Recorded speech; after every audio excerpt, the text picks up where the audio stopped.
खुदावन का जिंदगी बख्श कलाम, जो छुटकारा देने वाला, जो जिंदगी देने वाला, जो सलामती देने वाला, जो बरकतें देने वाला, जो शिफा देने वाला है, वो आपके लिए लेकर हाजिर हूं। खुदावंद आप सबको बरकत दे।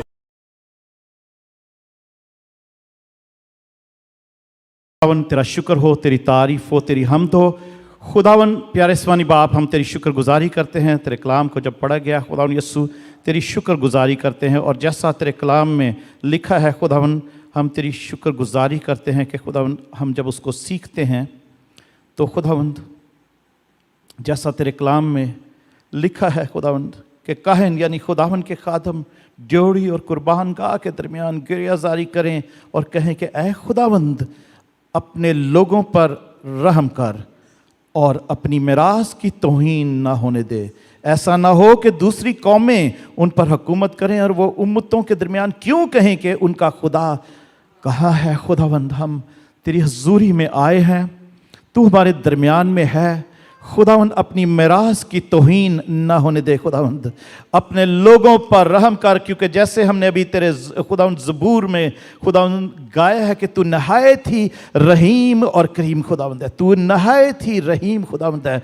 गुस्सा करने में खुदावंद तू धीमा है, शफकत में तू गनी है। खुदावंद आज तेरे रहम को पुकारते हैं और तेरे कलाम की खुदावंद यस्सु हम समझ को मांग लेते हैं। हम अपने अपने कानों को, अपनी सोचों को, अपने ख्यालों को, अपने दिलों को खुदावन तेरे लहू से धोते और तेरे कलाम को कबूल करने के लिए तैयार होते हैं। हमारे दिल की ज़मीनों को खुदावन यस्सु नरम कर दे, ताकि वो बीज जब बोया जाए तेरे कलाम की, जब हम बातों को सीखें तो खुदावंद हमारी जिंदगियों में खुदावंद वो फल लाए, वो फल लाए खुदावंद, जिसमें खुदावंद तेरे रूह के फल नजर आए।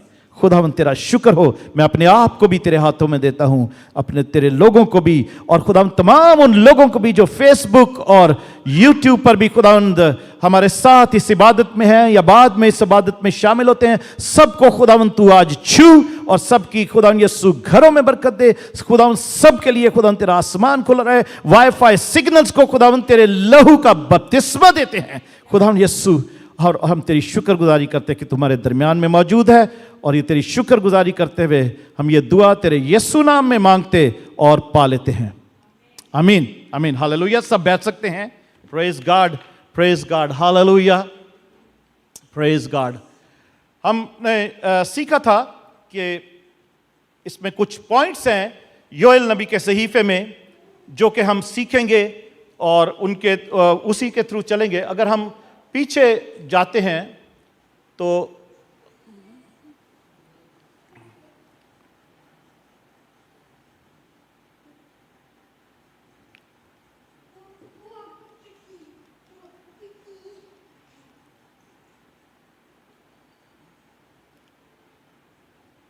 ये पॉइंट नंबर 2 था,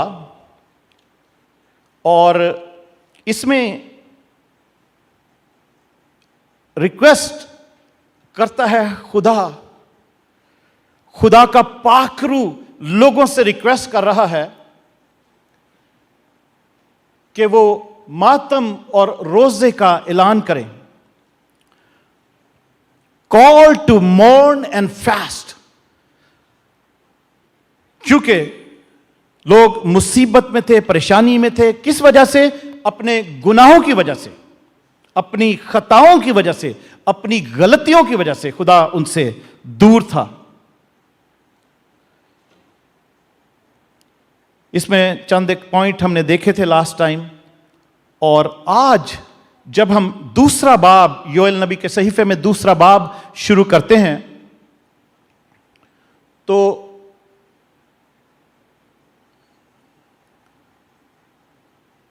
आज का जो पॉइंट है, ये तीसरा number point, the day of the Lord, खुदावन का रोज। जैसे पहले भी बताया था मैंने कि डे ऑफ द लॉर्ड या लॉर्ड्स डे जो इंग्लिश की टर्म है उसमें थोड़ा सा फर्क है।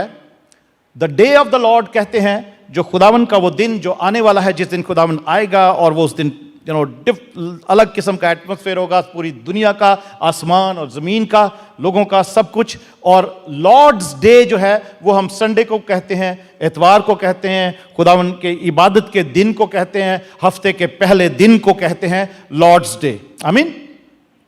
तो आज का जो योएल 2 बाब से जो हम शुरू करते हैं, तो इसका जो टॉपिक है, इसका जो पॉइंट है, वो हमें बताता है 2 बाब पहली से 11 आयत तक जो है वो खुदावन का जो रोज़े अजीम है, वो दिन जो है उसके बारे में यहां पर बताया गया है, वार्निंग दी गई है, उसके लिए बताया गया है कि उसका ऐलान करो और ब्लो अ ट्रम्पेट इन जायन, सयून में नरसिंगा फूंको, सयून में नरसिंगा फूंको।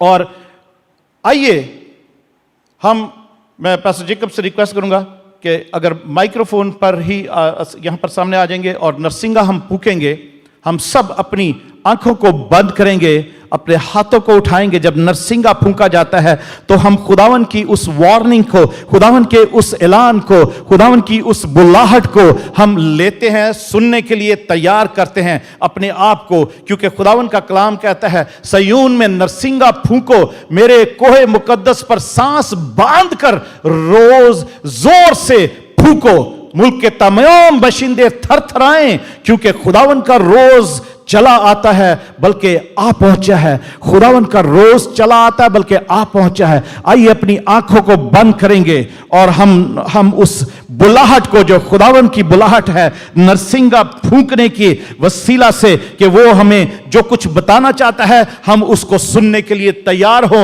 एटमॉस्फेयर जो यहाँ का, इस सेंचुरी का, इस इबादत गाह का, उसकी हैकल का एटमॉस्फेयर है, वो चेंज हो जाए, वो बदल जाए, वो खुदा के जलाल से भर जाए, वो खुदा के अबर से भर जाए, जैसे नरसिंगा फूंका जाता है। Hallelujah, hallelujah, thank you Jesus, thank you Jesus. मैं चाहूंगा कि हम सब अपने कदमों पर खड़े, हालेलुया, आइए सब कदमों पर खड़े हो जाते हैं, ताकि हालेलुया, इस वक्त को, इस मिनट को, इस सेकंड को, इस लम्हे को खास बनाया जाए। और खास हम कैसे, हम मुकद्दस नहीं कर सकते जब तक कदूस हमारे साथ ना हो। Hallelujah, thank you Jesus. आए हम इस लम्हे को मुकद्दस करने के लिए अपने हाथों को बुलंद करें और कदूस को साथ ले लें, ताकि ये लम्हा मुकद्दस किया जा सके। यस जी। सयून में नरसिंगा फूंको और रोजा के लिए एक दिन मुकद्दस करो, मुकद्दस महफिल फराहम करो। Hallelujah, thank you. Praise Jesus. आए हम अपने आप को रूह में ले चले, क्योंकि कलाम में लिखा है कि तब मैं रूह में आ गया। और जब हम अपनी जिंदगी में, अपने जहन में, अपने ऊपर इस एहसास को, इस तड़प को ले आते हैं कि हम रूह में आए, जब हम रूह में आकर उसकी खिदमत करेंगे तो खुदा हमें और ही तरीके से इस्तेमाल करेगा, क्योंकि कलाम में लिखा है कि मैं बदल कर और ही इंसान हो गया। सो खुदा के वास्ते, खुदा के लिए हम अपने आप को मुकद्दस करें, क्योंकि हमारा रिश्ता जो है वो कदूस से है। Praise Jesus, hallelujah, glory to Jesus, thank you Lord, thank you Lord, hallelujah. और जब नरसिंगा फूंका जाए तो सब पुरजोर आवाज में हालेलुया का नारा लगाएंगे। Praise Jesus, hallelujah, hallelujah, hallelujah, thank you Jesus, hallelujah, hallelujah, hallelujah, hallelujah, hallelujah, hallelujah. आइए लश्करों के खुदावन के लिए जोरदार तालियां बजाएंगे और उसके पाक रूह को वेलकम करेंगे। Praise God, thank you Jesus, hallelujah, thank you pastor Jacob, thank you. सब बैठ सकते हैं। हालेलुया, खुदावन का शुक्र हो, खुदावन की तारीफ हो। पहली आयत में और दूसरी आयत में यूं लिखा है कि सयून में नरसिंगा फूंको, मेरे कोहे मुकद्दस पर सांस बांधकर जोर से फूंको, मुल्क के तमाम बाशिंदे थरथराएं, क्योंकि खुदावन का रोज चला आता है, बल्कि आ पहुंचा है। अंधेरे और तारीकी का रोज, अंधेरे और तारीकी का रोज, अंधेरे और तारीकी का रोज, अब्रे सयाह और जुल्मात का रोज, एक बड़ी और जबरदस्त उम्मत जिसकी मानिद ना कभी हुई और ना सालाए दराज तक उसके बाद होगी। पहाड़ों पर सुबह सुबह सादिक की तरह फैल जाएगी। Praise God, praise God. खुदावन का कलाम क्यों कह रहा है कि सयून में नरसिंगा फूंको? क्योंकि उसने उसकी वजह बताई है।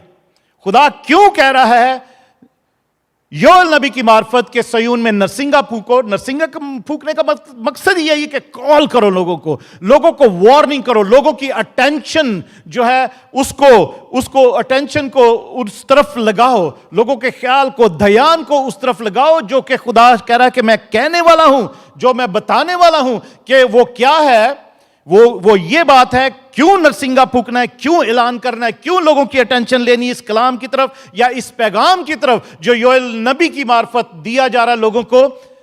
ऑफ कोर्स ये बनी इस्राइल के लिए दिया जा रहा है उस वक्त, मगर सयून का जो मतलब है, मकसद मैंने पहले भी बताया, जहां सयून का जिक्र आता है, सयून का मतलब है जब सयून चर्च कलीसिया जो है, सयून का मतलब जो है, जो रूहानी मतलब है सयून का, वो यही है कि the nation of redeemed people. वो कौम जो नजात याफ्ता, जो खुदावन यीशु मसीह ने जिनका कफारा दे के छुड़ाया और उनको रूहानी तौर पर इस्राइल बना दिया है, जो रूहानी तौर पर इस्राइल है, जो कलीसिया है, जो खुदावन के खून खरीदे हैं, जिनको खुदा ने अलग किया है, कॉन्सिक्रेट किया है, खुदा ने उनको दुनिया में एक अजीम कौम बनाया है, अपने बेटे और बेटियां बनाया है, हालेलुया, उनको हक दिया है, वो सयून कहलाते हैं।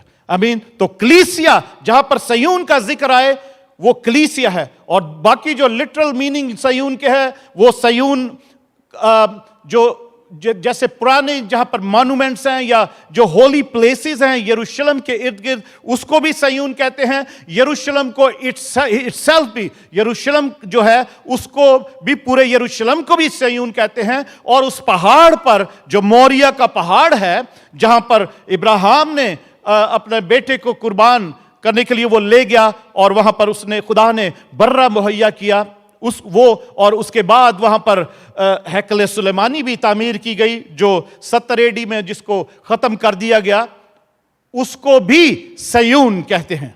उस पहाड़ को भी, खूबसूरत पहाड़, खुदा उनके कलाम में लिखा है, वो आखिरी दिनों में वो वही पहाड़ है जो दुनिया के सब पहाड़ों में से ऊंचा पहाड़ कहलाएगा और खूबसूरत पहाड़ कहलाएगा, और लोग वहां पर जाके उस कादर मुतलक खुदावन की, उस खुदावन यीशु मसीह की जो बादशाहों का बादशाह है, उसकी इबादत करने के लिए उस पहाड़ पर जाएंगे। Hallelujah, praise God, praise God.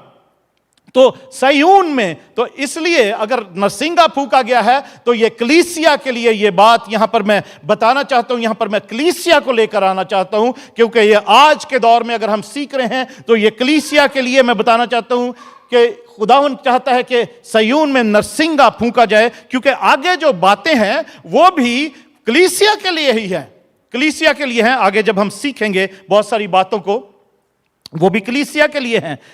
और क्यों नरसिंगा फूंका गया, सबने सुना है, लिखा है, आप यहां पर पढ़ सकते हैं कि मेरे कोहे मुकद्दस पर सांस बांधकर जोर से फूंको, जोर से फूंको, मुल्क के तमाम बाशिंदे थरथराएं। इस वक्त थरथराने की जरूरत है अजीजों, क्योंकि अगर हमारी जिंदगी खुदा से दूर है, खुदावंद से दूर है, उसकी पाकीज़गी के मुताबिक नहीं, उसकी मर्जी के मुताबिक नहीं, उसके कलाम के मुताबिक नहीं है, तो हमें थरथराने की जरूरत है। और अगर उसके कलाम के मुताबिक जिंदगी गुजार रहे हैं और अगर हम उसकी मर्जी के मुताबिक जिंदगी गुजार रहे हैं या जैसा वो पाक है वैसी जिंदगी है, तो हमें थरथराने की जरूरत नहीं है, बल्कि खुश होने की जरूरत है। हालेलुया, खुश होने की जरूरत है। और हमें यही कहें, जैसे मुकाशफा की किताब में आखिरी बाब में लिखा हुआ है कि रूह और दुल्हन ये पुकारती हैं कि खुदावंद आ, हालेलुया, आ खुदावंद आ जा, हम तैयार हैं, हम तैयार हैं। हमें थरथराने की जरूरत नहीं, हमें यही कहने की जरूरत है कि खुदावंद आजा, हम तैयार हैं, आजा, तैयार हैं। खुदावंद, रूह भी यही कह रही है, दुल्हन जो कलीसिया है वो भी यही कहे कि आ खुदावंद आ, हम रेडी हैं। Hallelujah, praise God, hallelujah. तो अगर नहीं रेडी तो हमें थरथराने की जरूरत है, कांपने की जरूरत है, क्योंकि लिखा है क्योंकि खुदावन का रोज चला आता है बल्कि आ पहुंचा है, आ पहुंचा है। आप अंदाजा लगाओ कि खुदावन का कलाम कह रहा है कि वो रोज आ पहुंचा है। ये योएल नबी के टाइम से पर अगर खुदावन का कि वो कलाम जो कहा जा रहा है कि वो खुदावन का वो रोज आ चुका है, तो योएल नबी के सहीफे में जो पाकरू की पेंतिकोस का जो वादा है, उसका खुदा का जो वादा है कि मैं आखिरी दिनों में अपने रूह को सब हर फर्द बशर पर उंडेलूंगा, तो वो पेंतिकोस के दिन पूरा हुआ। ठीक है, तो अगर हम उस वक्त से भी हिसाब लगाएं तो ये प्रोफेसी जो है, ये नबूवत के है कि खुदा का वो रोज अजीम आ चुका है, वो आने वाला है। इस वीक में एक दो जो बातें बड़ी हुई, आप सबको पता है कि क्वीन एलिजाबेथ की डेथ हुई और वो कितने 96 इयर्स ओल्ड थी, और और उसको कहा जाता है कि डिफेंडर ऑफ फेथ, क्योंकि वो एंग्लिकन चर्च जो है, चर्च ऑफ इंग्लैंड या CMS जो डिनोमिनेशन है, उसकी वो हेड कहलाई जाती थी, उसको वो हेड करती थी। और रॉयल फैमिली ने बहुत से काम किए हैं, कुछ बातें डिफरेंट भी हैं जो कि हम कलाम के मुताबिक नहीं भी हैं, और बहुत सारी बातें हो भी नहीं हैं, सीक्रेट में बहुत सारी बातें हैं। मगर रॉयल फैमिली ने जो इंडिया और पाकिस्तान में बाइबल्स की जो प्रिंटिंग का काम था और डिस्ट्रीब्यूशन का काम था, उर्दू में और हिंदी में और डिफरेंट लैंग्वेजेस में, वो सब बाइबल्स इंग्लैंड से छप के आती थी और रॉयल फैमिली उसमें बहुत सा पैसा इन्वेस्ट करती थी उन बाइबल्स के प्रिंटिंग में। और कुछ साल पहले आई थिंक वो फंडिंग जो थी बंद हो गई, इसलिए आप पाकिस्तान में आप देखें तो बाइबलें बहुत महंगी हो गई हैं, क्योंकि लोकली छप रही हैं, वहां पर लोकल प्रिंटिंग प्रेस में छप रही हैं, इसलिए बाइबल की कीमत बहुत बढ़ गई है। अदरवाइज बाइबल की कीमत पहले भी बहुत थी, मगर वो जो क्योंकि उस रॉयल फैमिली की उस फंडिंग की वजह से बाइबल की कीमत बहुत कम होती थी और हर कोई ले सकता था। आज बाइबल बहुत महंगी हो गई है, इसलिए क्योंकि फंडिंग खत्म हो गई। बाइबल सोसाइटी को जो फंडिंग आती थी बाहर से, या बाइबल प्रिंट्स होकर आती थी यूके से, तो वो जो है वो आई डोंट नो बंद हो गया, या मुझे उसके बारे में पूरी इंफॉर्मेशन नहीं, मगर मुझे ये पक्का पता है कि रॉयल फैमिली की उसमें इन्वेस्टमेंट थी बहुत बड़ी। आमीन। और बहुत सारी चीजें हैं। और फिर आज सितंबर 11 है, जो 21 साल पहले वर्ल्ड ट्रेड सेंटर में जो हादसा हुआ, वो भी आज का दिन था। आज सितंबर 11 है, 9/11 है। तो हम दुआ करते हैं, जितने भी सोगवार ख़ानदान हैं, जिनका नुकसान हुआ, जानी नुकसान हुआ या जैसे भी, उनके लिए दुआ करते खुदा उनको अपनी सलामती में रखे, और उनको जो कुछ भी उनकी लिए उनकी ज़िंदगी में दरकार है वो खुदा उनको संभाले और प्रोवाइड करे। और इस किस्म से जो भी कोई भी ऐसे काम करने वाले, जो भी टेररिज्म फैलाने वाले, खुदावन उनको भी हिदायत करे, और उनके भी माइंड जो हैं वो खुदा को जाने कि वो रोज़े अजीम चला आ रहा है, बल्कि आ गया है। वो बहुत नज़दीक है। इस वक्त जो कुछ हो रहा है दुनिया में, अगर आप प्रोफेसीज की स्टडी करें, नबूवतों की स्टडी करें, तो आपको इतनी चीज़ें देखने को मिलेंगी कि वो दिन बहुत दूर नहीं है। मैं ये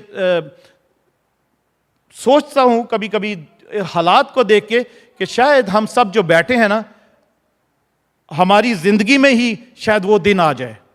खुदावंद यीशु मसीह हमारी लाइफ टाइम में ही शायद आ जाए। ऐसे हालात डेली चेंज हो रहे हैं, और क्या क्या हो रहा है जो शैतान का एजेंडा है। तो आगे हम चलते हैं। यहां पे लिखा है, मुल्क के तमाम बाशिंदे थरथराएं, क्योंकि खुदावन का रोज चला आता है, बल्कि आ पहुंचा है। वो बहुत नज़दीक है, बल्कि हम ऐसा करें कि बस वो आ ही पहुंचा है, इसलिए अपने आप को तैयार कर लें। अब तैयार कर ले कलीसिया। बहुत से लोग, हम ये भी एक और बात जो सीखते हैं कि कलीसिया का रैप्चर होगा, कलीसिया आसमान पर उठाई जाएगी। अब पता नहीं वो रोज़े अजीम आने से पहले उठाई जाएगी, बाद में उठाई जाएगी, या वो मुसीबत का दौर जब आएगा उसके दरमियान में उठाई जाएगी। तो मैं कहता हूं जब भी उठाई जाएगी सब तैयार रहें। मुसीबत में से भी गुजरना पड़े तो उसके लिए भी तैयार रहें, क्योंकि कलाम में लिखा है जो आखिर तक बर्दाश्त करेगा वो जिंदगी का ताज पाएगा। हालेलुया। हालात बुरे हैं, और हालात को बुरे देखते हुए उसको गनीमत जाने, जैसे इफ्तियों के खत में लिखा है, हालात को, वक्त को गनीमत जानते हुए अपने आप को खुदावन के ताबे करें, उसके कलाम के ताबे करें, उसके पाकरू के ताबे करें, ताकि कोई भी हम में से कोई रह ना जाए जो हम कुछ बातें इसमें से सीखते हैं और आगे भी। और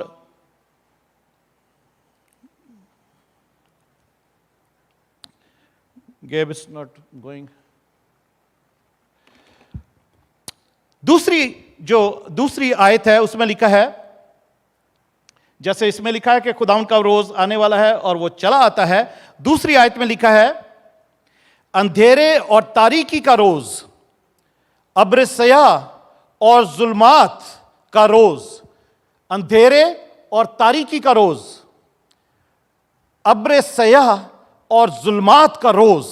एक बड़ी और जबरदस्त उम्मत जिसकी मानद ना कभी कोई हुई और ना साले दराज तक उसके बाद होगी, पहाड़ों पर सुबह सादिक की तरह फैल जाएगी। अब इसका क्या मतलब है? वो रोज जो आने वाला है, अंधेरे और तारीकी का रोज होगा, अंधेरा होगा, जुल्मात और अब्रे सया, जैसे काली घटानी छा जाती सब जगह पर, इस तरीके का वो माहौल होगा।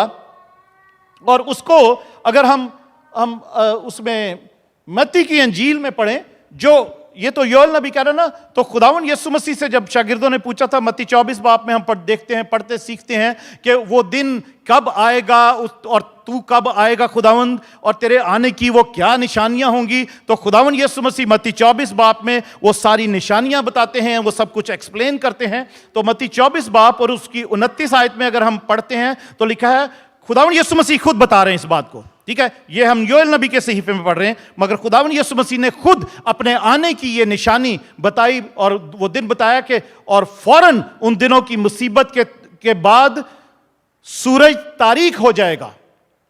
ठीक है, हमने यहां पर पढ़ा है कि वो दिन क्या होगा, अंधेरे और तारीकी का रोज है, सया, अब्रे सया का रोज है। लिखा है, खुदावन यीशु मसीह कह रहे हैं कि उस फौरन उन दिनों की मुसीबत के बाद सूरज तारीक हो जाएगा और चांद अपनी रोशनी ना देगा और सितारे आसमान से गिरेंगे और आसमानों की कुव्वतें हिलाई जाएंगी। ये खुदावन यीशु मसीह के अपने वर्ड्स हैं।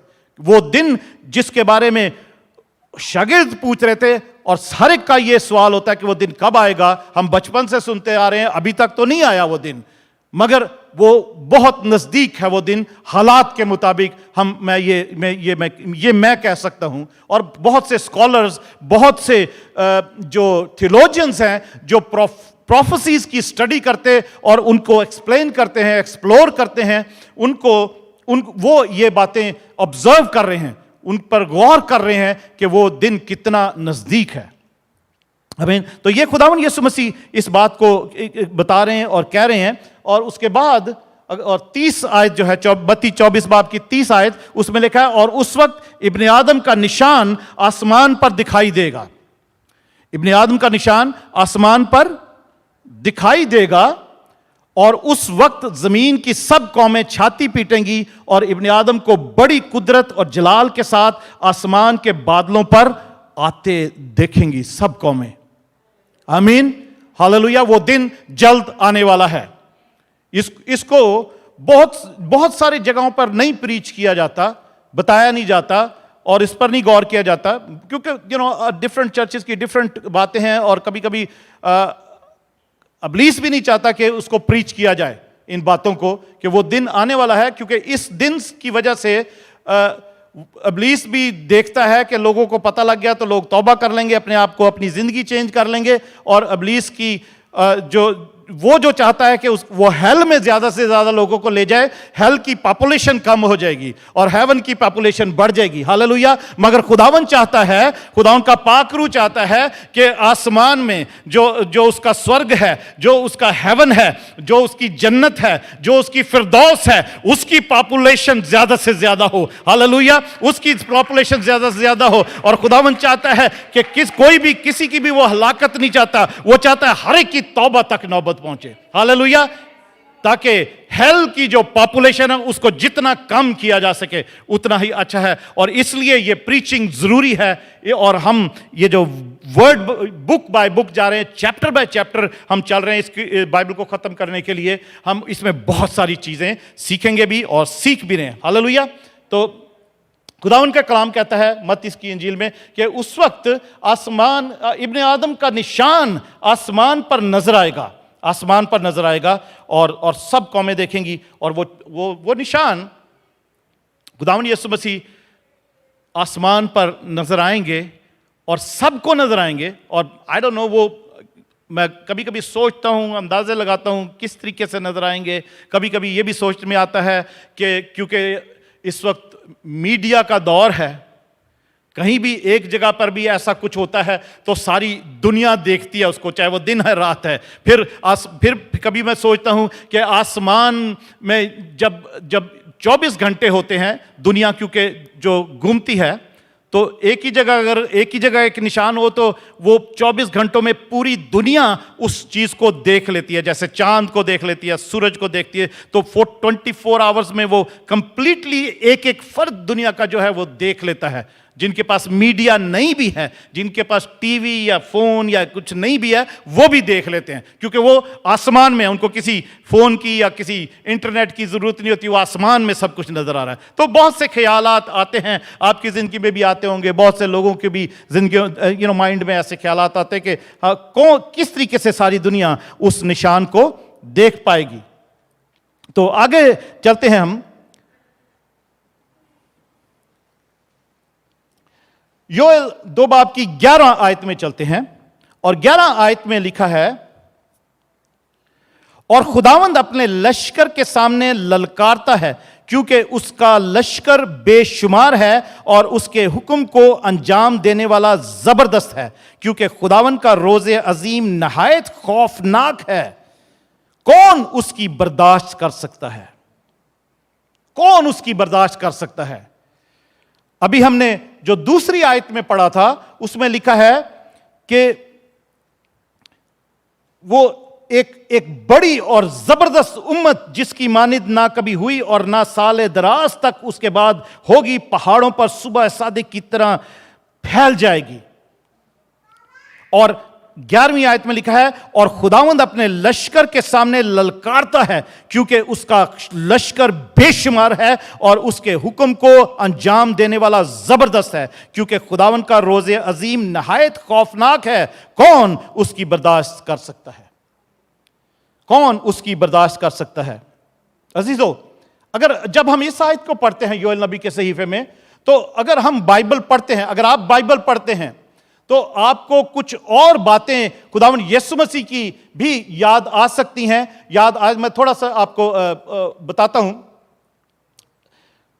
मुकाशफा 19 बाब में कुछ एक अगर पढ़ते हैं हम, तो उसका इसी किस्म का एक मंजर है कि खुदावंद जो है एक बड़ा लश्कर है, बहुत बड़ी उम्मत है जिसकी मानिद ना कभी हुई और ना साल दराज तक कभी होगी, वो खुदावन के साथ है और वो पहाड़ों पर सुबह सुबह सादिक की तरह फैल जाएगी वो, क्योंकि वो एक बहुत बड़ी उम्मत है। और उसके बाद 11वीं आयत में लिखा है, और खुदावंद अपने लश्कर के सामने ललकारता है क्योंकि उसका लश्कर बेशुमार है और उसके हुक्म को अंजाम देने वाला जबरदस्त है, क्योंकि खुदावंद का रोज़े अजीम नहायत खौफनाक है।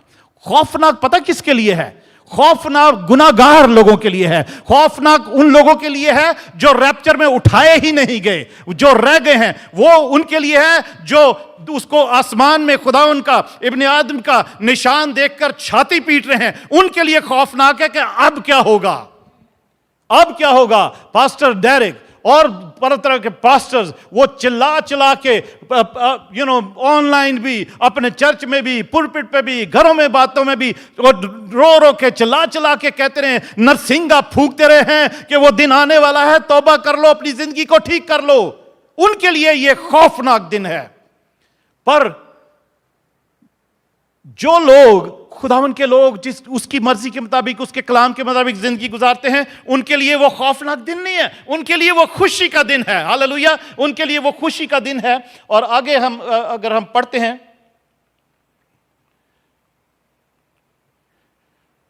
मत्ती 24 बाब में ही, जैसे अभी पढ़ा था हमने कि उस वक्त जमीन की सब कौमें छाती पीटेंगी और इब्ने आदम को बड़ी कुदरत और जलाल के साथ आसमान के बादलों पर आते देखेंगी। और उसके साथ जो ये लश्कर है, जो ये खुदावन खुद एक घोड़े पर सवार, 19 बाब में हम पढ़ते हैं, और उसके पीछे आसमान की सारी फौजें, वो लश्कर, वो खुदावन के लोग उसके साथ सफेद घोड़ों के ऊपर उनके साथ साथ हैं। आमीन, उनके साथ साथ हैं।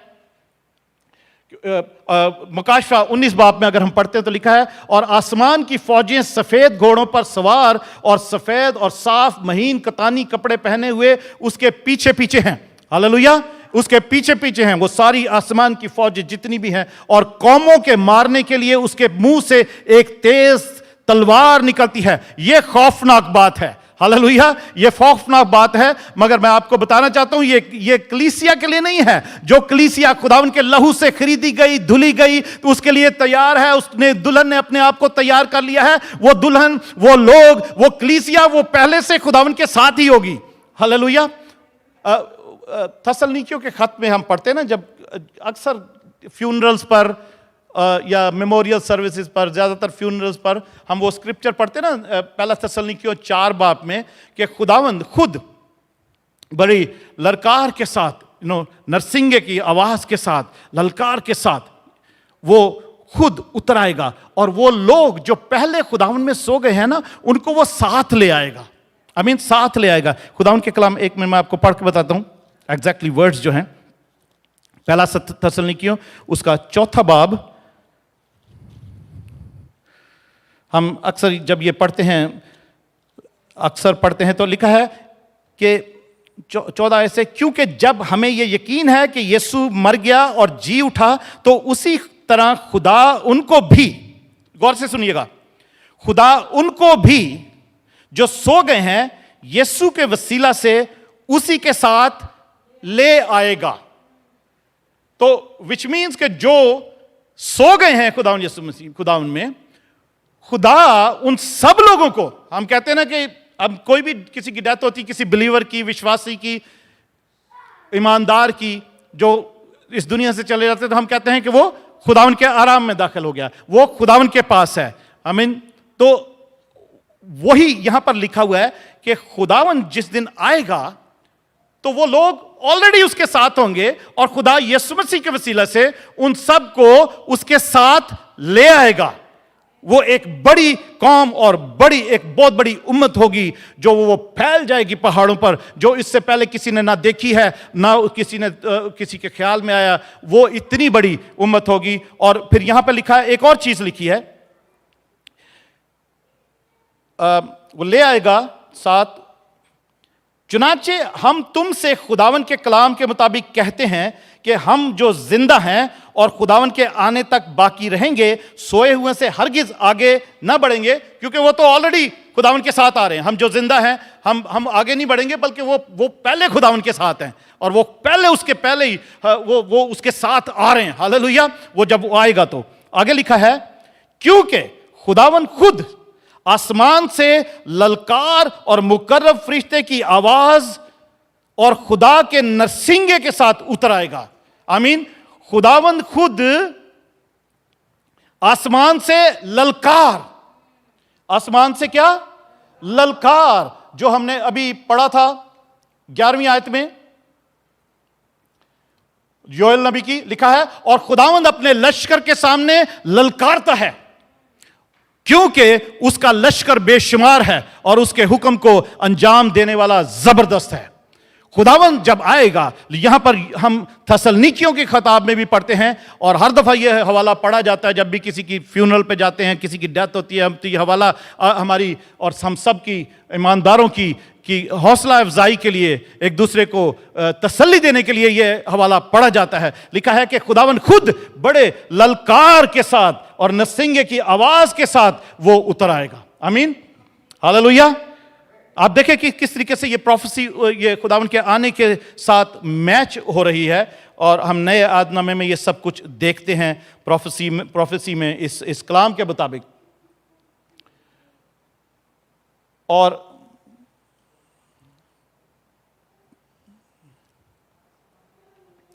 चौथी पॉइंट पे चलते हैं।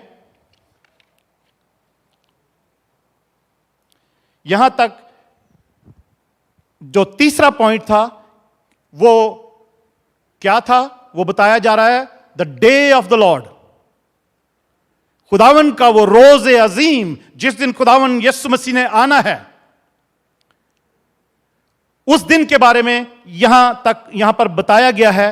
और वो 2 बाब 1 से 11 आयत तक था।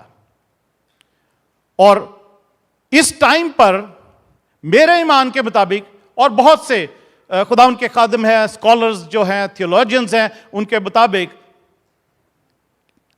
खुशखबरी की बात यह है कि कलीसिया उस वक्त जमीन पर नहीं होगी। वो जो सो गए हैं वो खुदावन के साथ ही आ रहे होंगे, और हम जो जिंदा हैं हम बादलों पर उठाए जाएंगे ताकि उसका इस्तकबाल करें। आमीन। हालेलुया। और खुदावन यीशु मसीह फिर जब उस वक्त वो आएंगे, उस वक्त बड़ी मुसीबत का दौर चल रहा होगा। तो लिखा है, खुदावन यीशु मसीह इस बात का जिक्र करते हैं कि उस मुसीबत के बाद, उस बड़ी मुसीबत के बाद सूरज भी तारीक हो जाएगा, चांद भी अपनी रोशनी छोड़ देगा। हालेलुया। ये निशानियां हैं, मगर कलीसिया के लिए खुशखबरी है। अगर कलीसिया उसके कलाम के मुताबिक, उसकी मर्जी के मुताबिक, उसके पाकीज़गी के मुताबिक जिंदगी गुजारी, उसके प्लान के मुताबिक, तो कलीसिया खुदावन के साथ ही होगी। वो एक बड़े लश्कर में वो कलीसिया शामिल होगी। हालेलुया। Praise God. तो अब दूसरे बाब की 12वीं आयत से अगर जब हम शुरू करते हैं, तो ये चौथा पॉइंट है, कॉल टू रिपेंटेंस। अगर कोई तैयार नहीं है उस दिन को देखने के लिए, या उस दिन में शामिल होने के लिए, का मतलब है कि जो खुदावन यीशु मसीह के साथ ही शामिल हों। हालेलुया।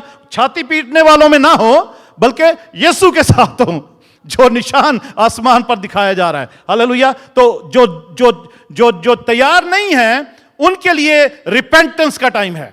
आमीन। उनके लिए रोजे और गिरियाजारी का टाइम है, उनके लिए तौबा का टाइम है, उनके लिए पश्चाताप करने का टाइम है। हालेलुया। तौबा करने का टाइम है कि दैट कॉल टू रिपेंटेंस। चौथा पॉइंट है इसका 12 आयत से लेकर 17 आयत तक, कि किस तरीके से हम सब तौबा कर सकते हैं।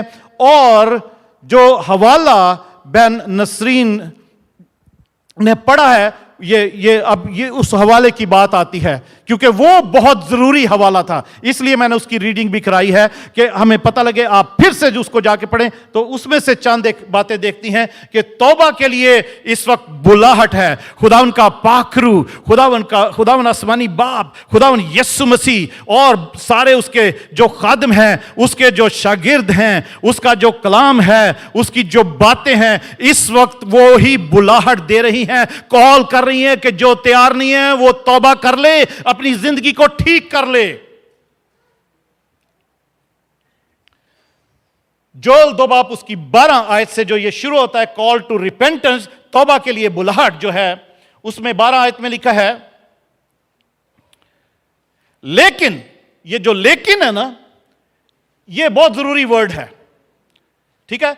वो दिन आने वाला है, उस दिन अंधेरा हो जाएगा, बड़ी मुसीबत होगी, बड़ी परेशानी होगी, वो सारी जगह काली घटा छाई होगी, सूरज की भी रोशनी नहीं होगी, लोग छाती पीट रहे होंगे, आसमान पर खुदावंद यीशु मसीह बादलों पर वो सफेद घोड़े पर सवार, वो सफेद पोशाक पहने जो खून से छिड़की हुई पोशाक है, और उसके साथ सफेद घोड़ों पर ही बहुत बड़ा लश्कर उसके साथ आ रहा होगा। उस दिन के लिए जो कुछ भी वो, और लिखा है कि वो खौफनाक दिन होगा, जैसे अभी हमने 11वीं आयत में पढ़ा है, कौन उसकी बर्दाश्त कर सकता है।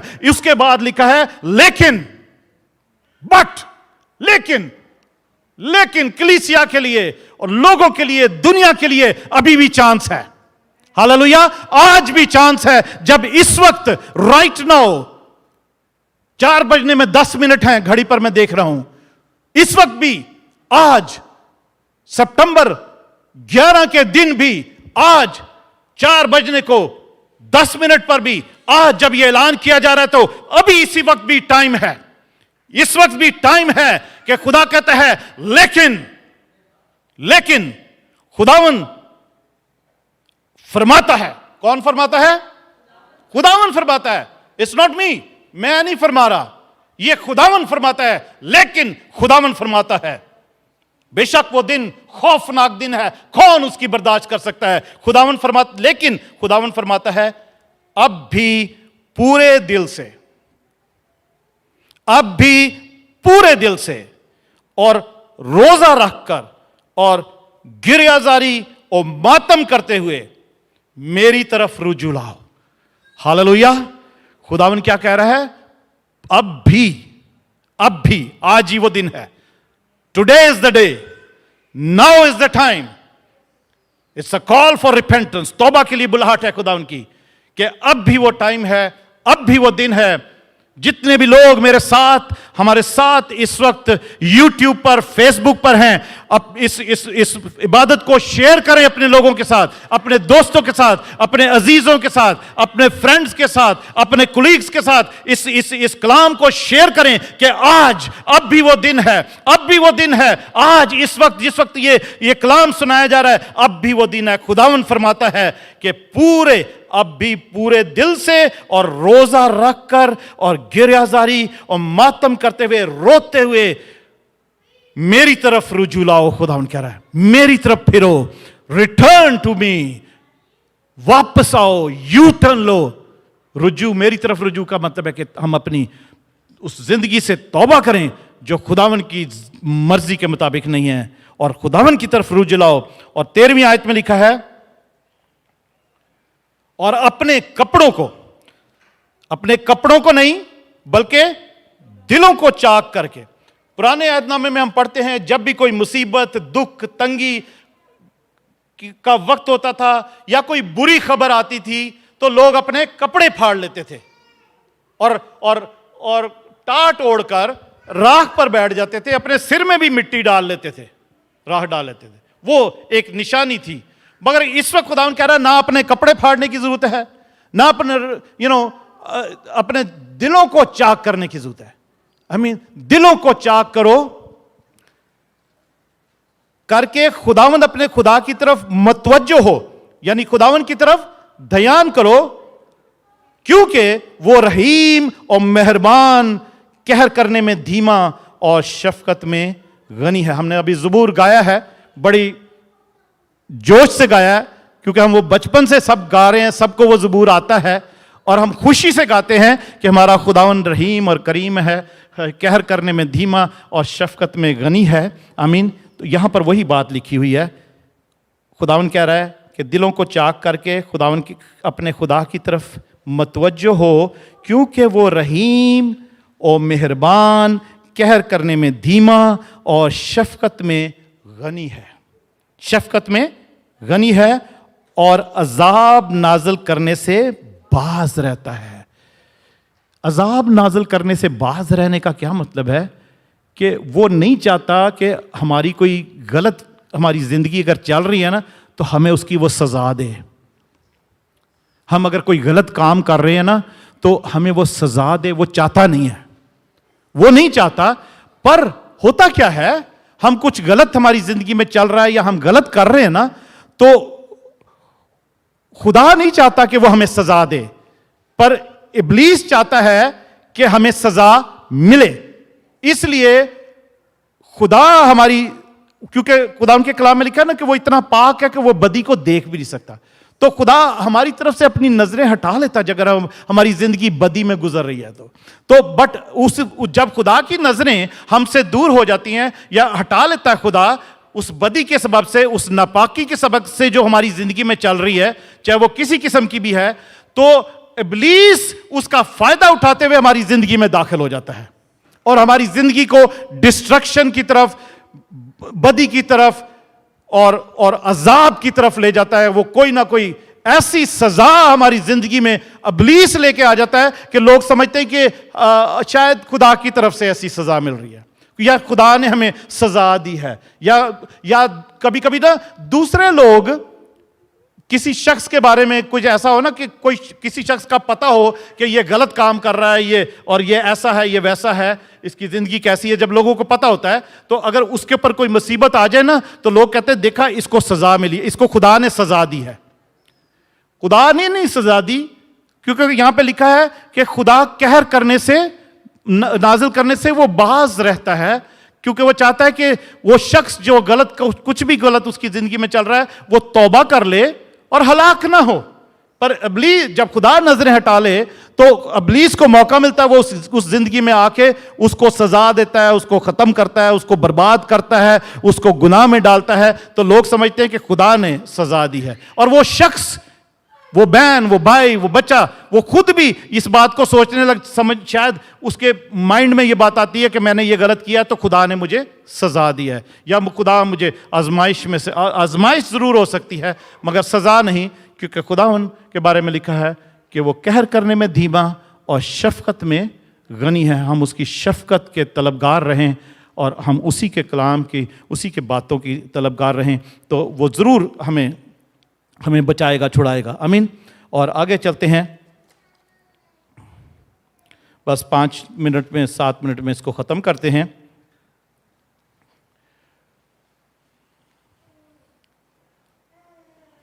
और फिर 15 आयत से एक बार फिर खुदा कहता है, याद रहे ये तीसरा पॉइंट क्या था, किसी को याद हो?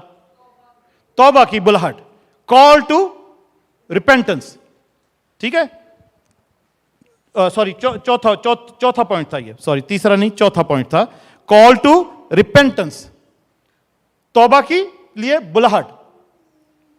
तो खुदा के लिए, खुदा एक बात के लिए हम सब के लिए ये कलाम है कि क्या कह रहा है खुदा, कि रोज़ा रखकर, गिरियाजारी करके, मातम करके मेरी तरफ रुजू लाओ, अपने कपड़ों को नहीं फाड़ो, दिल को चाक करो, तुम्हारा दिल साफ हो जाए, दिल चाक हो जाए, उसमें दिल में मुझे बसा लो।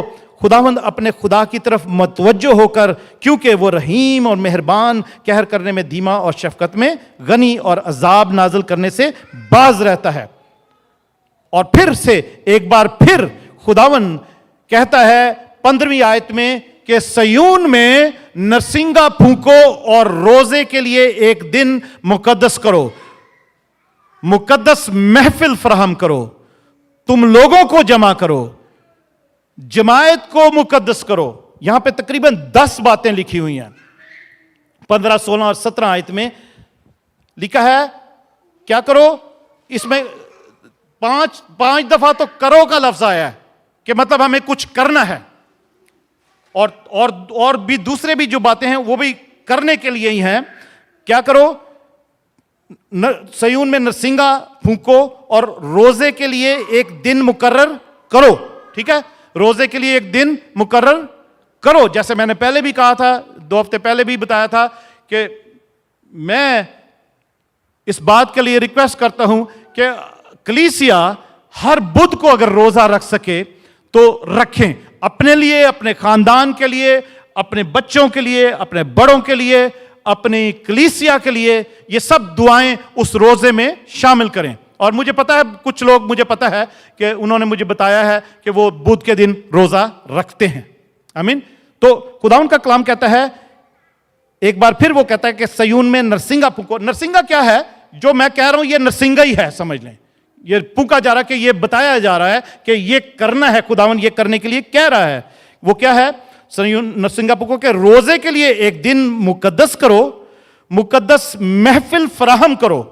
मुकद्दस महफिल यानी प्रेयर मीटिंग या मुकद्दसीन की, खुदावंद के लोगों की गैदरिंग हो जिसमें दुआ, बंदगी हो और वर्शिप हो। आमीन। मुकद्दस महफिल फराहम करो, तुम लोगों को जमा करो, लोगों को जमा करो, जमायत को मुकद्दस करो। मुकद्दस कैसे होता है? अभी पास्टर जेकब कह रहे थे कि जब कद्दूस जो पाक है वो होता है तो वो हमें पाक बनाता है। खुदावंद का कलाम ये कहता है कि हमें वो पाक है तो हमें भी पाक होने की जरूरत है। मगर हम कैसे पाक होते हैं? उसकी हुजूरी में पाक होते हैं, उसके लहू से हम धुल के पाक होते हैं। इसीलिए इबादत के शुरू में जो दुआ की जाती है उसमें खुदावंद यीशु का लहू मांगा जाता है। मज़बे पर भी, हर साजों पर, आवाज़ों पर, हर एक चीज़ पर, दरवाज़ों, खिड़कियों पर, इलेक्ट्रिसिटी पर, कैमरों पर, हर चीज़ पे खुदावंद यीशु का लहू मांगा जाता है ताकि वो जगह पाक हो जाए, वो महफिल पाक हो जाए। हालेलुया। जमायत मुकद्दस हो जाए जो जमा उसके हुजूर हुई है। Hallelujah, praise God. ये सीखने की बातें हैं और जनरल बातें शायद हम इन पर गौर नहीं करते, मगर ये ऐसा ही है जैसा कलाम में लिखा है, जिसके मुताबिक हम दुआ भी करते हैं। ओके, मुकद्दस महफिल फराहम करो, तुम लोगों को जमा करो, जमायत को मुकद्दस करो, बुजुर्गों को इकट्ठा करो। बुजुर्गों को इकट्ठा करो। बहुत जरूरी बात है कि बुजुर्ग जो हैं वो घर में ना रहें, उनको भी उस मीटिंग में इकट्ठा करो, चाहे पिक करके लाना पड़े, चाहे कैसे भी हो, बुजुर्गों को भी इकट्ठा करो और बच्चों और शीर ख्वारों को भी फराहम करो। बच्चों को, इसीलिए बच्चों और शीर ख्वार कौन है? जो गोद में बच्चे हैं, दूध पीते हैं अभी, उनको भी फराहम करो। बच्चों को भी लेके आओ प्रेयर मीटिंग में, छोटे बच्चों को भी लेके आओ जो दूध पीते हैं, सबको लेके आओ, बुजुर्गों को भी लेकर आओ, लोगों को जमा करो। बाय द वे मैं बताना चाहता हूं, इस वेडनेसडे को शाम 7 बजे हम जरूर उस मीटिंग होगी। जो भी आए वो अच्छी बात है, क्योंकि खुदा का कलाम हमें ये बातें सिखा रहा है कि हमें संडे को तो हम उसकी इबादत के लिए आते हैं ना, जैसा ठहराया गया एक रूटीन की इबादत होती है। मगर जरूर है कि हम वीकडेज में भी, मिड वीक में भी एक दफा जमा हो जाएं, फिर घर में भी इबादत जारी रखें। रोज प्रेयर मीटिंग हो, फैमिली प्रेयर हो, पर एक दफा मिल के भी यहां पर उस फैमिली प्रेयर के लिए नहीं, यहां पर एक कॉमन प्रेयर, कॉर्पोरेट प्रेयर के लिए लिखा है कि एक दिन मुकर्रर करो रोजे के लिए, लोगों को जमा करो, बुजुर्गों को भी इकट्ठा करो, बच्चों और शीरखारों को भी फराहम करो। दूल्हा अपनी कोठरी से और दुल्हन अपने खिलवत खाने से निकल आए। दूल्हा दुल्हन जिनकी, विच मीन्स के जिनकी नई नई शादी हुई है ना, वो भी अपने हनीमून को छोड़ के प्रेयर मीटिंग को ज्यादा तरजीह दें। आई मीन वो भी आ जाएं, क्योंकि वो दिन, वो रोजे अजीम आने वाला है, वो मुसीबत परेशानी का दिन आने वाला है, वो चला आ रहा है बल्कि आ पहुंचा है। अमीन। तो इसलिए लिखा कि नई नई शादी भी जिनकी हुई है ना, वो भी अपनी सारी एक्टिविटीज को छोड़कर खुदावन के कलाम को, खुदावन की इबादत को, खुदावन की हुजूरी में जमा होने के लिए कि अपने आप को तैयार करें। दुल्हा अपनी कोठड़ी से और दुल्हन अपनी खिलवत खाने से निकल आए। काहिन यानी खुदावन के खादिम, अब काहिनों पर भी आ गई बात, ठीक है। लोगों को भी जमा करो, बुजुर्गों को जमा करो, बच्चों को जमा करो, सबको। और काहिन यानी खुदावन के खादिम ड्योड़ी और कुर्बान गाह के दरमियान गिरियाजारी करें और कहें, ऐ खुदावंद अपने लोगों पर रहम कर और अपनी मिरास की तौहीन ना होने दे। आमीन। आइए सब हम उसकी हुजूरी में खड़े होते हैं और ये दुआ खुदावंद से करते हैं जो यहां पर लिखी हुई है कि खादमों ने, खुदावन के खादम भी ये दुआ करें। गिरियाजारी करें, उसके आगे रोएं, उसके आगे आंसू बहाएं, उसके आगे फरियाद करें। और सब मिलकर मेरे साथ ये दुआ कर सकते हैं और सब ये कहें कि ऐ खुदावंद अपने लोगों पर रहम कर और अपनी मिरास की तौहीन ना होने दे। ऐ खुदावंद अपने लोगों पर रहम कर और अपनी मिरास की तौहीन ना होने दे। ऐ खुदावंद, hallelujah, thank you Jesus, thank you Jesus, thank you Jesus, hallelujah, thank you Jesus, thank you Jesus, hallelujah. रहीम और करीम खुदावंद, ऐ खुदावंद, सब कहेंगे ऐ खुदावंद अपने लोगों पर रहम कर और अपनी मिरास की तौहीन ना होने दे।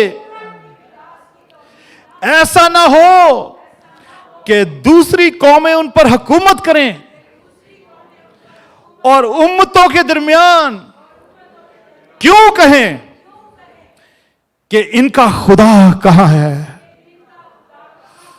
हो रहीम और करीम खुदावंत, ओ रहीम और करीम खुदावंत, ओ शफकत में गनी, हालेलुया, कहर करने में धीमा और शफकत में गनी खुदावंद, अपनी मिरास पर रहम कर खुदावंद, अपनी मिरास पर रहम कर खुदावंद, अपनी मिरास पर रहम कर खुदावंद, अपनी कलीसिया पर रहम कर खुदावंद, अपनी मिरास की तौहीन ना होने दे, अपनी मिरास की तौहीन ना होने दे। ऐसा ना हो कि दूसरी कौमें, ओ दूसरी कौमें, दूसरी बात चाहिए, अबलीसी कुव्वतें, अबलीसी बात चाहिए, उन पर हुकूमत करनी शुरू कर दें, तेरे लोगों पर हुकूमत करनी शुरू कर दें और कहें कि तुम्हारा खुदा कहां है। तुम जिससे रोज दुआ करते हो और तुम इस मुसीबत में पड़े हो, तुम इस बीमारी में पड़े हो, तुम इस परेशानी में पड़े हो, रोज उस खुदा से दुआ करते हो, वो कहां है तुम्हारा खुदावंद।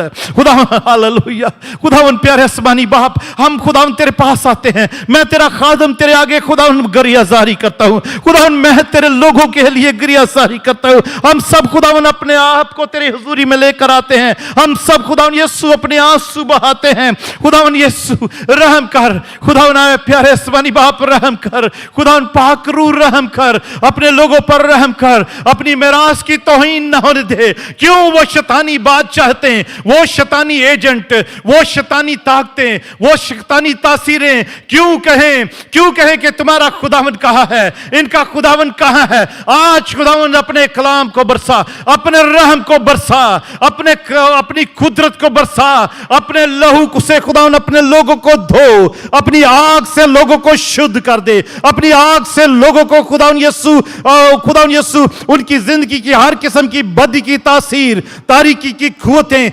बीमारियां, परेशानियां, उलझने और वो मुसीबतों के पहाड़ यीशु के नाम से पाक रूह की आग से जलकर भस्म हो जाएं, यीशु के नाम से वो जलकर भस्म हो जाएं। हर किस्म का दर्द, हर किस्म का आर्थराइटिस यीशु के नाम से जलकर भस्म हो जाए। हर किस्म की रसौली, ट्यूमर, सिस्ट, कुछ भी उनके नाम है, यीशु के नाम से पाक रूह की आग से मेल्ट हो जाए, डिसॉल्व हो जाए यीशु के नाम से। आज इस वक्त जिस खुदावन यीशु तेरी शुक्रगुजारी करते अपना हाथ बढ़ा और तेरी आग से वो ट्यूमर मेल्ट हो जाए, वो सिस्ट मेल्ट हो जाए, वो खुदावन रसौली मेल्ट हो जाए, भस्म हो जाए आग से खुदावन यीशु। और खुदावन हर किस्म का आर्थराइटिस, ब्लड प्रेशर, डायबिटीज की बदरू यीशु के नाम से जलकर भस्म हो जाए।